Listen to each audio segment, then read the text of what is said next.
The Book of the Damned, by Charles Hoyfort, Chapter 17 in about 1880. Throttle and disregard. But the coercion could not be positive, and many of the excommunicated continued to creep in, or, even to this day, some of the strangled are faintly breathing. Some of our data have been hard to find. We could tell stories of great labor and fruitless quests that would, though perhaps imperceptibly, stir the sympathy of a Mr. Simmons.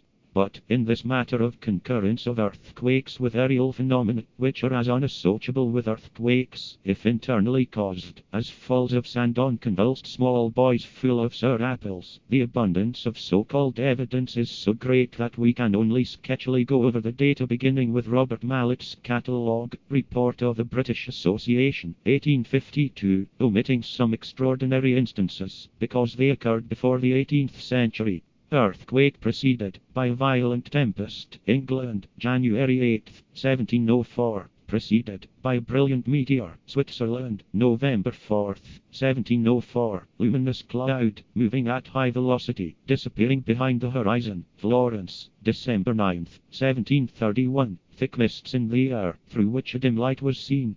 Several weeks before the shock, globes of fire had been seen in the air. Sobia, May 28, 1732. Reign of Earth, Carpentras, France, October 18, 1737. A black cloud, London, March 19, 1750. Violent storm and a strange star of octagonal shape, Slavinge, Norway, April 15, 1752. Balls of fire from a streak in the sky, Ogre-Manland, 1752. Numerous meteorites, Lisbon, October 15, 1755. Terrible tempests, over and over. Falls of hail, and brilliant meteors, instance after instance. An immense globe, Switzerland, November 2nd, 1761. Oblong, sulphurous cloud, Germany, April, 1767. Extraordinary mass of vapor, Bologna, April, 1780. Heavens obscured by a dark mist, Grenada, August 7, 1804. Strange howling noises in the air, and large spots obscuring the sun, Palermo, Italy, April 16,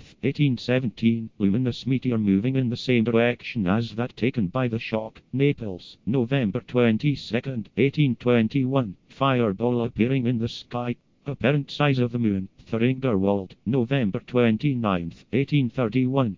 And, unless you've been polarized by the new dominant, which is calling for recognition of multiplicities of external things, as a dominant, dawning over Europe in 1492, called for recognition of terrestrial externality to Europe, unless you have this contact with the new, you have no affinity for these data, beams that drop from a magnet, irreconcilables that glide from the mind of the Thomson.